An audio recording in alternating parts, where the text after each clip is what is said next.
मिठो मन छुने एक गरिब केटाको कथा। एक गरिब केटाले एक धनी केटीको सामु प्रेम प्रस्ताव राख्छ। केटीले प्रेम प्रस्ताव स्वीकार गर्नुको सट्टा उल्टै थर्काउँछ। के तिमी पागल छौ? तिमीलाई थाहा छ तिमीसँग जति सम्पत्ति छ नि त्यति त मेरो घरको कुकुरले एक दिनमा बिस्कुट खान्छ। म बिहे त्यस्तो केटासँग गर्छु जोसँग कार होस्, जोसँग घर होस्, मेरो सारा खर्च धान्न सक्ने होस्। बरु जाऊ तिमी आफ्नै हैसियतको केटी खोजेर बिहे गर भनेर सबैको सामु त्यो केटाको मजाक उडाउँछ। र 10 वर्षपछि तिनीहरूको भेट एक दिन सपिङ महलमा हुन्छ। केटीको बिहे भइसकेको हुन्छ र साथमा छोरी पनि हुन्छ। र केटीले केटालाई देखेर अचम्मित पर्छ।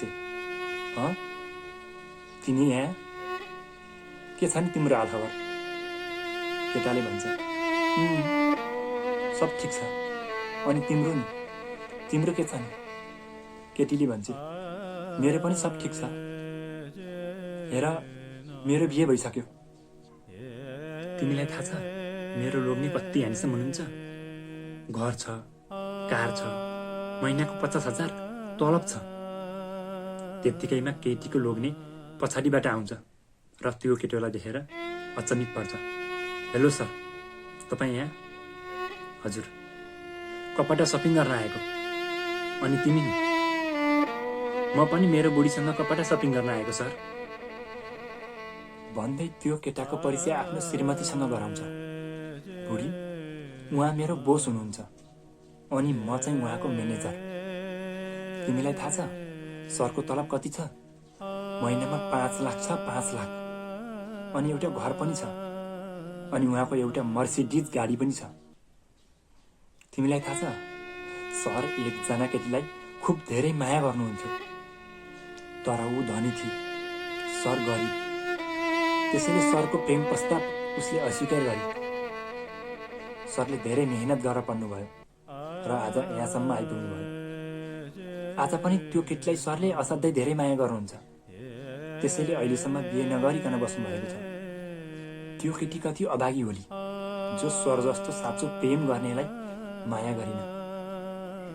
यो सब कुरा सुनेर त्यो केटी केही बोल्नै सकिन र उसले बुढोलाई भने, बुढो जाउँ, ढिला भइसक्यो भनेर आफ्नो बुढोलाई लिएर जान्छ। केही दिनपछि केटीले सब कुरा थाहा पाउँछ। केटीले बिहे गरेको केटाको बाहिरबाट जति नै धनी देखिए पनि भित्रभित्रै ऋणले डुबिसकेको रहेछ।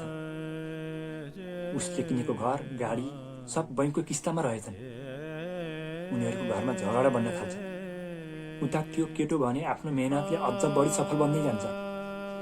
गाउँका गरिब विद्यार्थीहरूलाई छात्रवृत्ति दिन्छ। वृद्ध आश्रम रहेका आमा बुवाहरूलाई सहयोग गर्छ। एक दिन केटी जागिर खोज्दै भौतारिँदै जागिर कहीँ कतै नपाएपछि त्यही केटाको कार्यालयमा पुग्छ। केटाले अरू कुरा केही पनि गर्दैन र सिधै भन्छ, तिमीले मलाई अस्वीकार गर्दा दुःख लागेको थियो, तर त्यसैले आज म सफल बन्न प्रेरित भए। केटीको आँखाबाट आँसु रसाउँछन्। तिमी गरिब भएको कारणले तिम्रो प्रेम प्रस्ताव मैले अस्वीकार गरेँ। मैले अरूसँगै बिहे गरेँ, धनी केटा खोजेर बिहे गरेँ र आज मलाई पश्चाताप भएको छ। तिमीले आफ्नो सङ्घर्ष र आफ्नो मेहनतले संसार जित्यौ। त्यति भनेर केटी आफ्नो जागिरको कुरा ननिकालिकन फरक्क फर्केर घर गई। त्यो केटी घर पुगेपछि रातभरि निदाउन सक्दिन। बारम्बार त्यही कुरा सम्झन्छ। आज पनि त्यो केटो मेरो लागि बिहे नगरिकन बसेको छ। उसको मनमा अझ धेरै पश्चाताप बन्न थाल्छ र अर्को दिन त्यो केटी त्यही केटालाई भेट्न फेरि जान्छ। केटी कार्यालय पुग्छ र आँखाभरि आँसु निकालेर केटालाई प्रश्न गर्छ, मेरो मनमा एउटा प्रश्न छ, के त्यसको उत्तर हजुर दिनुहुन्छ? केटाले भन्छ, के प्रश्न हो भन न, आउने रहेछ भने उत्तर दिने प्रयास गर्छु। केटीले भन्छ, यदि समय फर्किन्थ्यो भने हजुरले मसँग बिहे गर्नुहुन्थ्यो? केटो केही बेर मौन बस्छ र भन्छ, आज पनि म तिमीलाई धेरै नै उति नै सम्मान गर्छु। तर हाम्रो माया विगत भइसकेको छ। केटीले आँखाभरि आँसु निकाल्छ र केटाले फेरि भन्छ, मायाभन्दा ठुलो कुरा आत्मसम्मान रहेछ। तिमीले मलाई छोडेको दिन त्यो कुरा सिकेको थिएँ। केटीले केही पनि उत्तर दिन सक्दिन र केटाले फेरि भन्छ, धनले मान्छे कहिल्यै पनि ठुलो हुँदैन, मान्छे ठुलो मनले हुन्छ। त्यो कुरा सुनेर केटीले फेरि पनि आँखाभरि आँसु निकालेर त्यहाँबाट फेरि जान्छ। 5 वर्षपछि त्यो दिन त्यो केटाको कम्पनीमा नयाँ कर्मचारीको अन्तर्वार्ता चलिरहेको हुन्छ। रिसेप्सनबाट एउटा खबर आउँछ, सर, तपाईँलाई भेट्न एकजना बच्चासहित एउटा महिला आउनुभएको छ र उसले झ्यालबाट हेर्छ। यो आफ्नो भुपु प्रेमिका।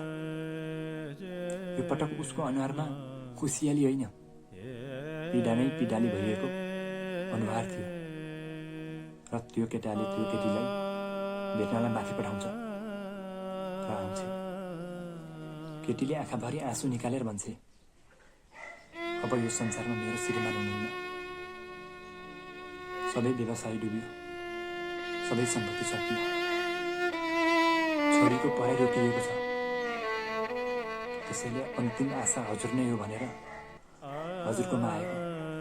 यो पटक केटाले पनि आँसु झार्छ, केही क्षण मौन बस्छ र भन्छ, तिमीलाई होइन, यो सानी छोरीको भविष्यलाई सहयोग गर्छु। किनकि आमा बुवाले गरेको गल्तीको सजाय छोराछोरीले पाउनु हुँदैन, छोराछोरीले भोग्नु हुँदैन। त्यसपछि केटीका आँखाबाट बरर आँसु झर्छ र त्यसपछि केटाले छोरीको सम्पूर्ण पढाइको जिम्मा लिन्छ। अन्तिममा केटाले आँखाभरि आँसु निकालेर भन्छ, साँचो मायाले बदला लिने अवसर दिन्छ। त्यस पछाडि बाँकी अर्को भागमा आउनेछ।